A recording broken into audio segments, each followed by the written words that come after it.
La crisis del 98 acelera el proceso de transformación de algunos regionalismos en nacionalismos. Los catalanistas aspiran a potenciar su propia identidad nacional y a distanciarse de España, a la que consideran una nación envejecida, cuando no muerta, incapaz de modernizarse para incorporarse a las corrientes europeas.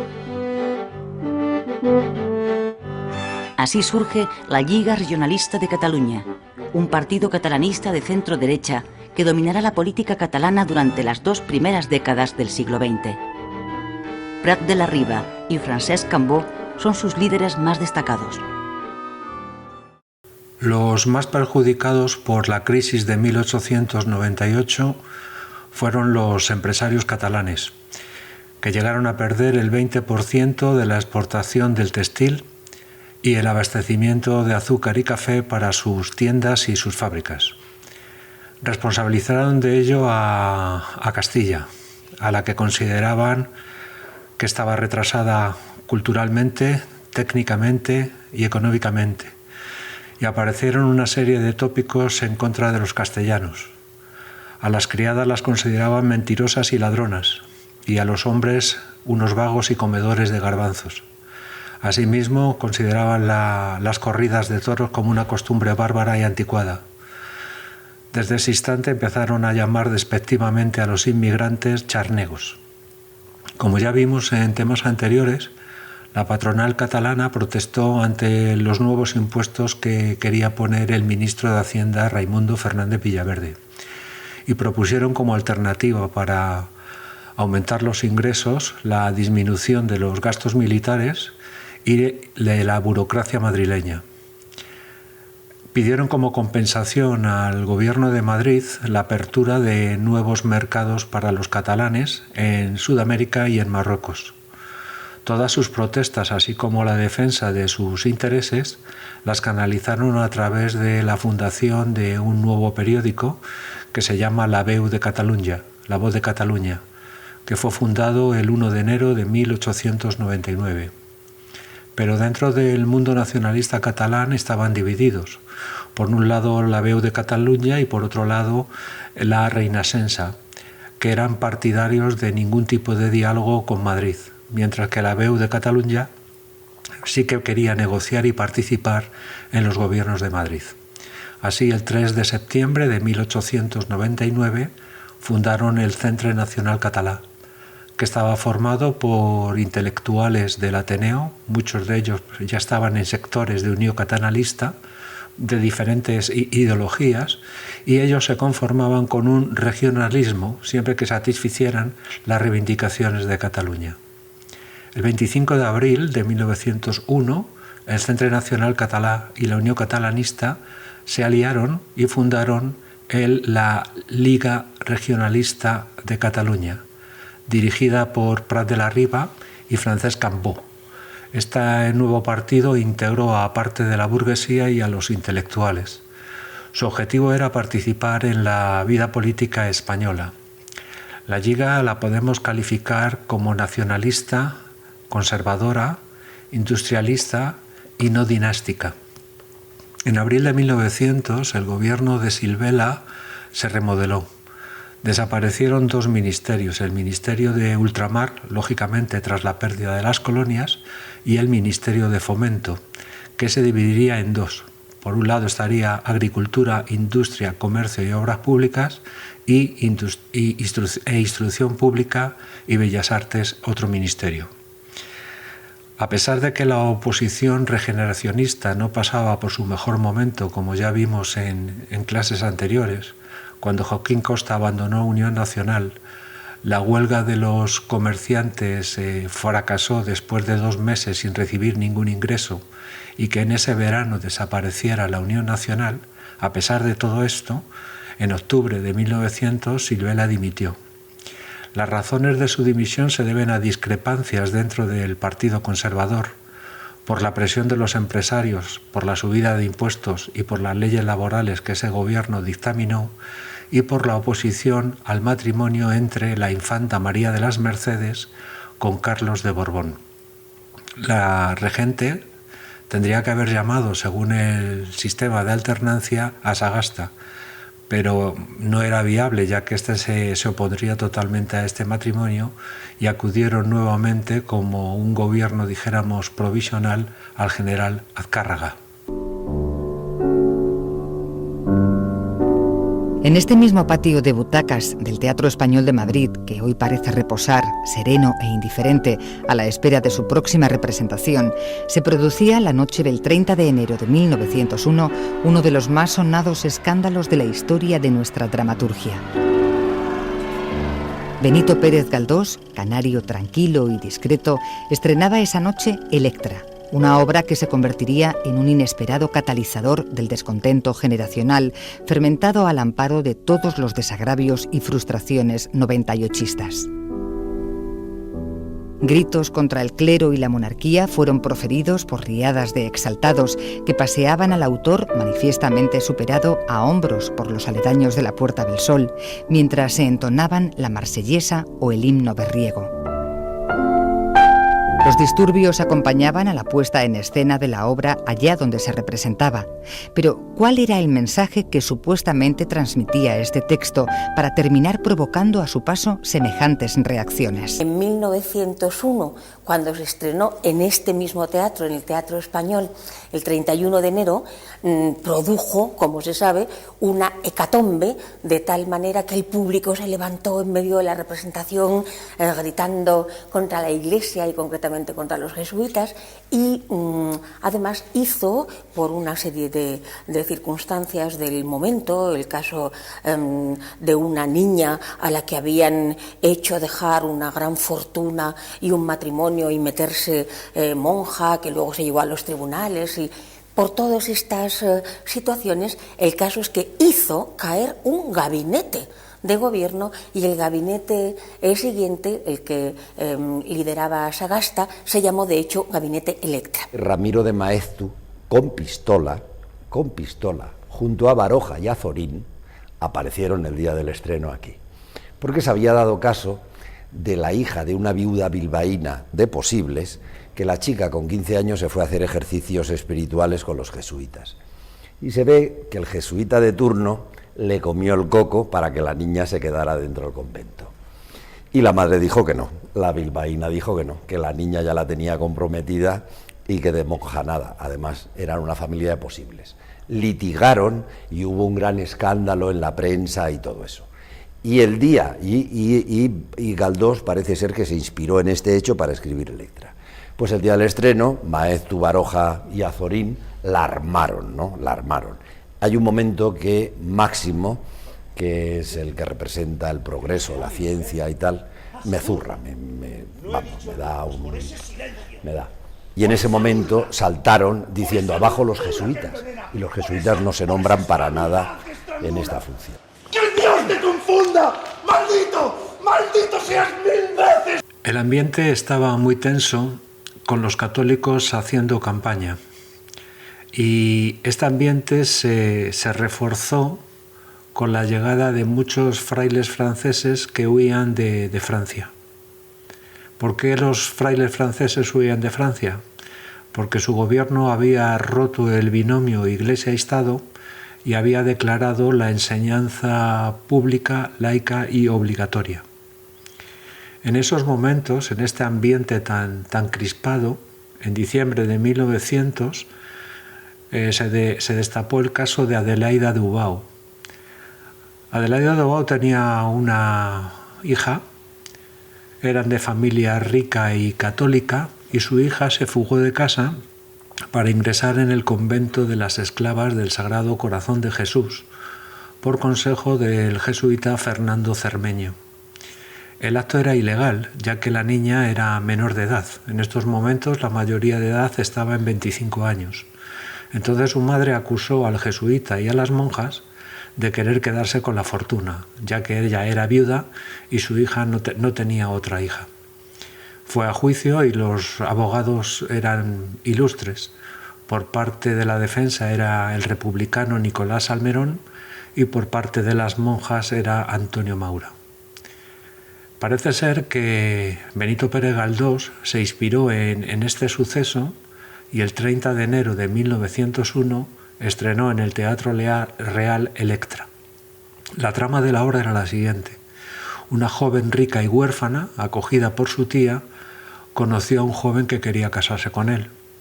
Aparece un personaje que embauca a la niña y le dicen que eran hermanos y que debería ingresar en un convento. Estando en el convento aparece el fantasma de su madre y le dice que todo es mentira y que lo que quieren es quedarse con el dinero. Durante el estreno de la obra, Maeztu se puso en pie y gritó: «¡Abajo los jesuitas!». Esto provocó disturbios dentro del teatro y posteriormente luego fuera de él, con pedradas a los edificios de los jesuitas, con pedradas al coche del nuncio del Papa y con pedradas también al Palacio Arzobispal. Un mes después, el 14 de febrero de 1901, se produjo el matrimonio entre la infanta María de las Mercedes y Carlos de Borbón. Esto, unido al anterior, provocó tal escándalo que hizo caer al gobierno de Azcárraga. Entonces la regente no tuvo más remedio que llamar a Sagasta. Pero Sagasta era un líder dentro del partido muy débil. Formó un gobierno con todos los líderes de las facciones y volvió a ocurrir lo que había pasado en gobiernos anteriores de los liberales. No tenían un programa común y esperaban que entre los ministros llegaran a acuerdos para resolver los asuntos. Estos acuerdos en ningún momento llegaron. El 25 de abril de 1901, Sagasta disolvió las Cortes y convocó elecciones para el mes de mayo. Fueron ganadas por los liberales, obteniendo 233 de los 402 escaños. Lo más significativo de estas elecciones ocurrió en Barcelona, donde el recién partido creado, la Lliga Regionalista de Cataluña, rompió el sistema de encasillado, obteniendo 4 de los 7 escaños, por uno de los monárquicos. Los otros 2 escaños recayeron en Alejandro Lerroux, que era el líder de la Unión Republicana de Nicolás Salmerón, que hizo una campaña dirigida a los obreros que que estaban perdiendo sus trabajos por la crisis textil debido a la crisis de 1898, y acusaba directamente a la Lliga Regionalista de ser un partido de los patronos. En estas elecciones el gobierno de Madrid se equivocó apoyando a Alejandro Lerroux para debilitar a la Liga, como veremos posteriormente.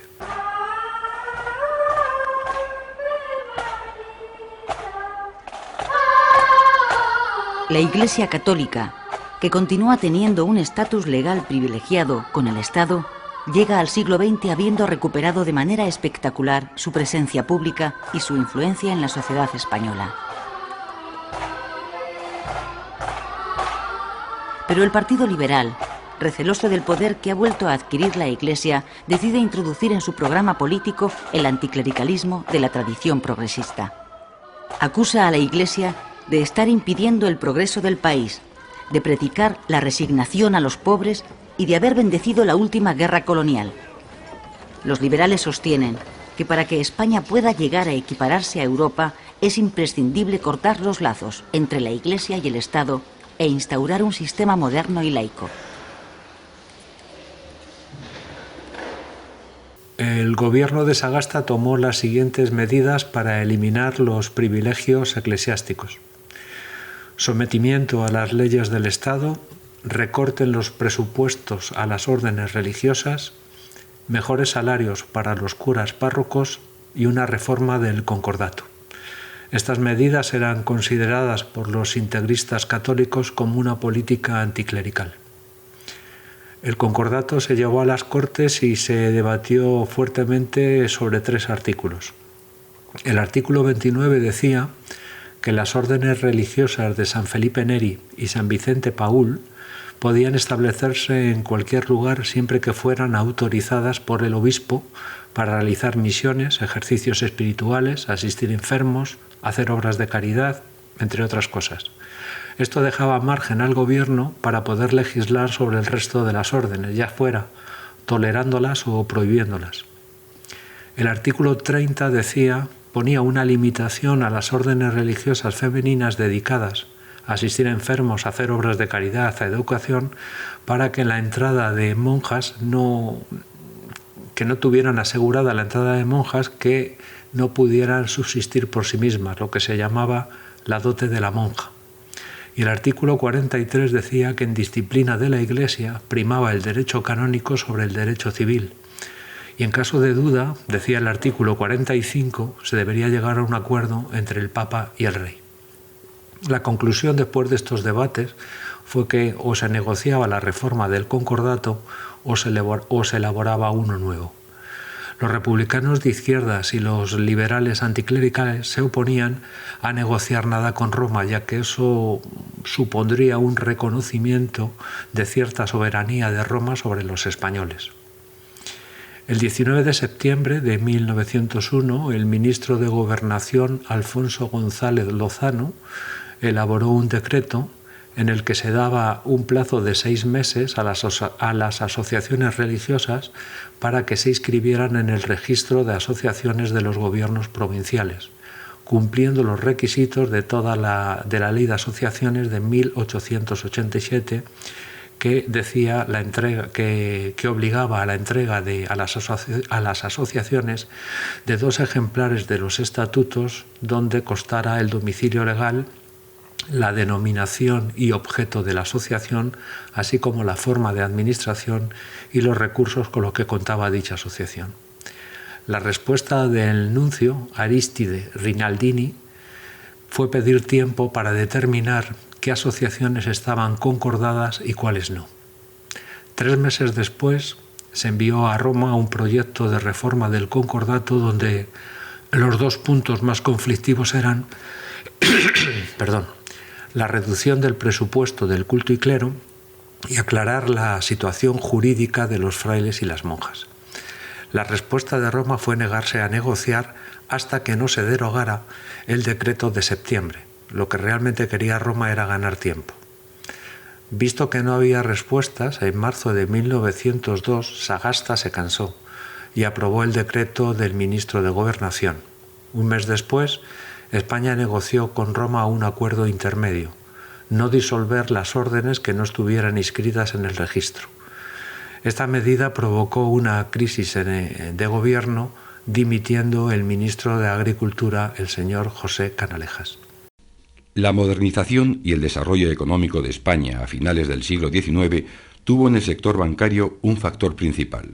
Las cajas de ahorro, implantadas en las provincias de mayor dinamismo económico, tuvieron un crecimiento muy importante durante la Restauración. En 1868 existen 4 en Cataluña, 2 en Valencia, 2 en Cádiz y 1 en Sevilla, Madrid, Valladolid, Burgos, Vitoria y Bilbao. Coincidiendo con el reinado de Alfonso XII y con la concesión del monopolio de emisión de billetes al Banco de España en 1874, se abría un periodo de expansión para la banca española. El modelo de implantación de la banca dibujó un triángulo cuyos vértices eran Barcelona, Madrid y el País Vasco. Barcelona contaba en 1922 con 23 entidades bancarias, 15 tenía Madrid y 12 el País Vasco, 7 de ellas en Bilbao, 4 en San Sebastián y 1 en Vitoria. En las Baleares había 12 entidades bancarias y a mucha distancia le seguían las 6 de Asturias, 4 de Zaragoza y Tarragona y 3 de Santander y Valencia.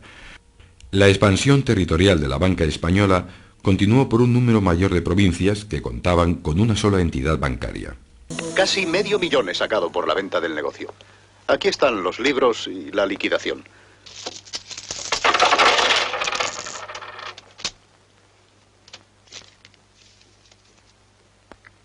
¿Qué clase de mierda es esta? Dólares. Yo quiero pesetas. Han ganado la guerra. Los dólares van hacia arriba. La peseta, caput. La pérdida de las colonias obliga a muchos españoles a liquidar sus negocios allí. Esa llegada de capital, sumada al dinero que traen los indianos que regresan a España, provoca a finales de siglo una gran euforia económica en el país. Los bancos Hispanoamericano, Banesto y Vizcaya son de esta época. El dinero repatriado proporciona al desarrollo industrial y financiero en España un fuerte impulso que se mantendrá con el nuevo siglo. A principios del siglo XX aparece la banca privada. Las causas que lo provocaron fue la repatriación de capitales procedentes de las colonias, lo que hizo que en el año 1901 se fundara el Banco Hispanoamericano y en 1902 se convirtiera el crédito mobiliario en Banco Español de Crédito. La otra causa fue la capitalización de la exportación de hierro desde el País Vasco, que potenció a los bancos Bilbao, Vizcaya, Urquijo y Central. Os voy a hablar de dos casos de banca privada que surgieron en esta época. En 1901 aparecen las cajas rurales. Era una iniciativa de la Asociación Católica y que estaban vinculados a los círculos obreros y a los sindicatos y a las organizaciones católicas que ya hemos hablado en otros temas. Las cajas prestaban pequeñas cantidades de dinero a intereses bajos, entre un 5 y un 6%, a pequeños y medianos agricultores y ganaderos. Estas cajas recibían donaciones de benefactores y estaban protegidas por el Banco de España y por el Banco Popular de León XIII. La evolución que siguieron estas cajas, resumidamente, sería la siguiente. En 1906 fueron eximidas de impuestos fiscales, ya que no repartían beneficios. En 1920 encontramos alrededor de 500 cajas rurales por todo el territorio español. Durante la Segunda República, en 1933, fueron reguladas en el Estatuto de Cajas de Ahorro Populares. En 1939, ya en el franquismo, se integraron en la Confederación Nacional Católica Agraria y las no católicas en hermandades de labradores. En 1962 fueron reguladas. Debería haber una en cada pueblo donde hubiera una hermandad o una cooperativa de labradores. Y en la transición desaparecieron debido a que no tenían solvencia financiera. El otro caso que os voy a hablar es el del crédito de Unión Minera. Este banco invertía en minas e hidroeléctricas de Bilbao y pagaba altos dividendos para mantener altas las cotizaciones de las acciones. Tras la Primera Guerra Mundial, con la caída de precios y la caída de la demanda del hierro español, estuvo a punto de desaparecer. Pero el banco, la Cámara de Comercio de Bilbao, se negó a que desapareciera y la avaló, ya que se eximió de estas ayudas el Banco de España. A pesar de todo esto, en 1925 quebró el crédito de Unión Minera.